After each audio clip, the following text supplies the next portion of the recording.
Today is the 1st of January 2019 and last night went out, had a lot of fun with some friends at a friend's house. It was great to spend the evening with them and the kids, seeing 2019 in style.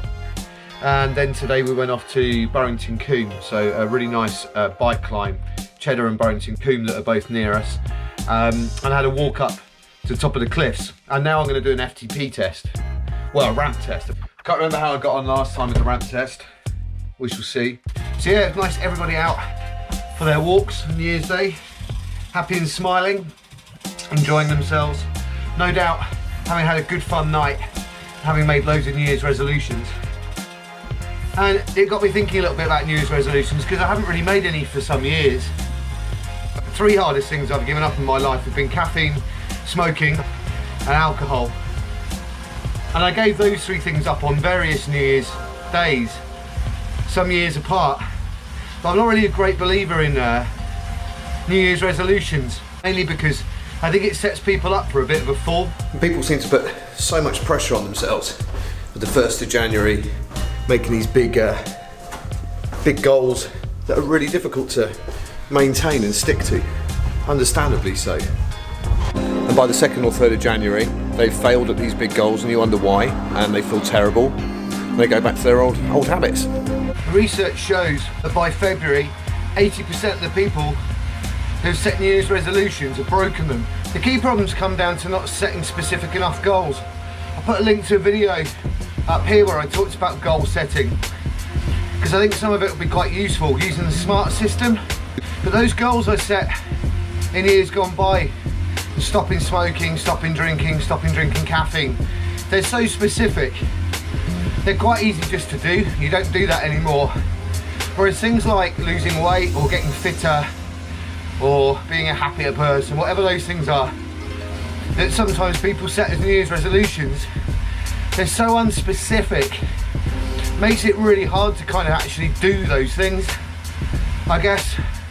And judging by the research that I've read about people breaking New Year's resolutions, that seems to be the biggest fault. For about 10 years I was in bands that were signed to major record labels, minor record labels, independent, you name it. Did all the festivals, tours, TV, radio, you name it. And it was a huge amount of fun, there's no doubt about that at all. But it also took its toll. I got into quite a lot of bad habits.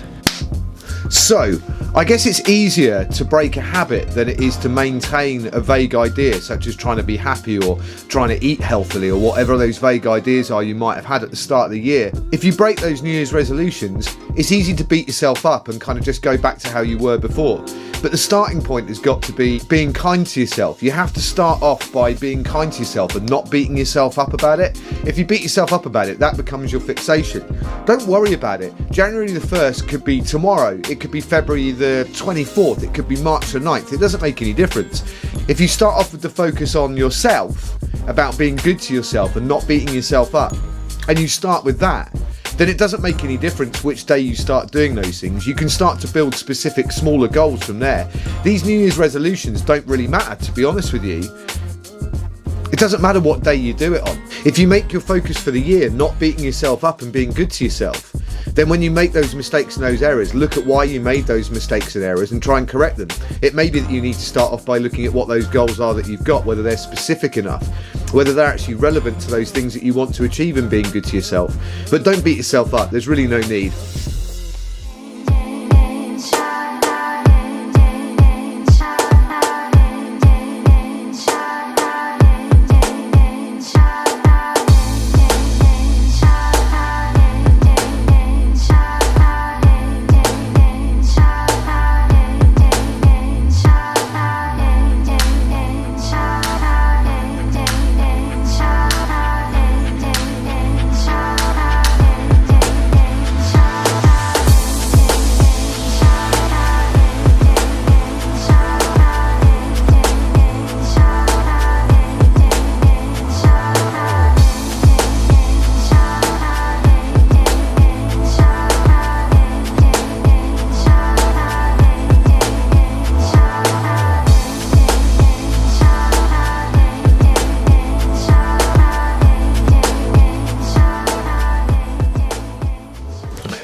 been a rest week for me, week 32. It's been a good week, I've really enjoyed it. It's been the week that came off of the new year, so happy new year. 2019's here. I've maintained my CTL 48, that's the same as it was last week. My CTL was 48 last week, it's the same this week. But what has improved is my fatigue and my form have both come up. So I've maintained the same fitness level, but I've been fresher basically over this week, which is probably one of the main goals of having a rest week. I've also done my tests. I did a CSS test. That's improved by a few seconds. I was really pleased with my swim time. In fact, I'm going to do a short little video on this thing, the Finnish Tempo Trainer Pro. One of the reasons why I think I did the CSS quite well this week is because I paced it really well, and I think this is one of the reasons why I really love this thing. I'm going to do a short little video which I'll put out on Tuesday, and when it does come out on Tuesday I'll put a link up here to it. My 200 and 400 time were good. I also swam a lifetime PB, which is what a PB is, isn't it? A lifetime best. On Friday I swam a PB for 200. It was drafting off of some really super fast swimmers, but I did swim a 2:44, 2 minutes and 44 for 200, which I was really pleased with. Be good if I could get to that point, but at the front of the lane rather than behind some dolphins to draft off of. My FTP on the bike was up again. It's gone up from the mid 250s, which I think it was, up to the upper end of 260, which I presumed it would. I'm well rested and I feel pretty powerful. I feel like I had a little niggle going on somewhere when I did the Boxing Day TT, and I feel like that's gone now, and I feel really rested and feel pretty good.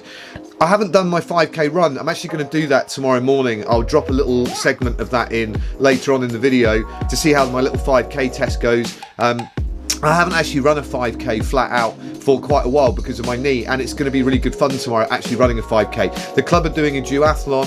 I'm just going to do the 5k at the end and maybe shoot a little bit of b-roll stuff of the guys doing the run and the bike before it. That's the 5k done. Did it in 24:13. First fast run I've done for probably about a year really, and it wasn't too bad. Knee held out pretty well. Good to know. So next week, week 33, I'm back to uni next week teaching as of Monday, and I'll be able to get my bike miles back in. I'll be able to get the swimming back up. It is 2 weeks of intensity coming up, so I'm looking forward to logging more bike run and swim miles and getting that up and running basically. And yeah, we'll see how those things go. Have a great week. Happy New Year to you. I'm going to post a quick question in the comments below that I'd love to get some feedback on. Here's to 2019 and seeing what we can do. Don't forget, as I said earlier, make your focus not beating yourself up and being good to yourself, and that's a good starting point for anything. Don't forget to hit subscribe, and also once you've subscribed, hit the notifications bell so that they come through. Hit like if you like this video. I'm going to do some videos on drivetrain efficiency, some beginner tri kit, and also what I keep in my kit bag. So when I've done those videos along with these weekly vlogs, if you hit the bell, that'll make sure it comes through to you. Welcome to 2019, and I'll see you in week 33.